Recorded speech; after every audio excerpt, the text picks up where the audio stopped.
സ്ഥാനാർത്ഥി പ്രഖ്യാപനത്തിന് പിന്നാലെ റോഡ് ഷോയുമായി മണ്ഡലത്തിൽ കളം നിറഞ്ഞ സിപിഐഎം സ്ഥാനാർത്ഥികൾ കെ രാധാകൃഷ്ണനും എ വിജയരാഘവനും ഒഴികെയുള്ള മുഴുവൻ സ്ഥാനാർത്ഥികളും മണ്ഡലത്തിലെ പ്രധാന കേന്ദ്രങ്ങളിൽ പര്യടനം നടത്തി.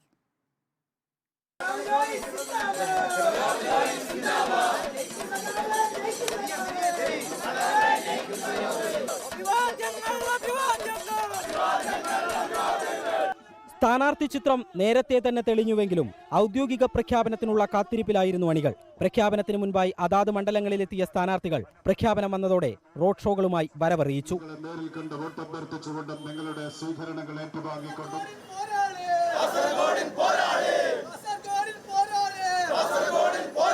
കേരളത്തോടുള്ള കേന്ദ്ര വിവേചനം, അതിൽ UDF MPമാരുടെ നിശബ്ദത, പ്രചരണ രംഗത്തെ പ്രധാന രാഷ്ട്രീയ മുദ്രാവാക്യം എന്താകുമെന്ന് സ്ഥാനാർത്ഥികൾ വ്യക്തമാക്കി.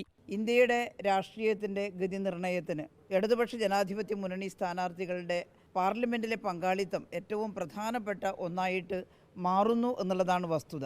കേരളത്തിനോട് കേന്ദ്രം സ്വീകരിച്ചിരിക്കുന്ന തെറ്റായ നിലപാടുകൾക്കെതിരായി ജനങ്ങൾ ശക്തമായ സമീപനം ഈ തെരഞ്ഞെടുപ്പിൽ സ്വീകരിക്കും. തെരഞ്ഞെടുപ്പിലും വരുന്നത് യഥാർത്ഥ പ്രശ്നങ്ങളല്ല, അവിടെയും ജാതിയും മതവും അതുപോലെ തന്നെ സങ്കുചിതമായിട്ടുള്ള വാദങ്ങളാണ് ഉയർന്നത്. രാജ്യം അഭിമുഖീകരിക്കുന്ന യഥാർത്ഥ പ്രശ്നങ്ങൾ എന്താണെന്ന് നമ്മുടെ പൊതുസമൂഹം ചർച്ച ചെയ്യണം, നമ്മുടെ മാധ്യമ സമൂഹം ചർച്ച ചെയ്യണം.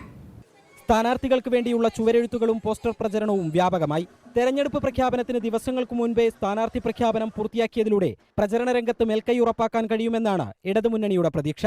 റിപ്പോർട്ടർ, തിരുവനന്തപുരം.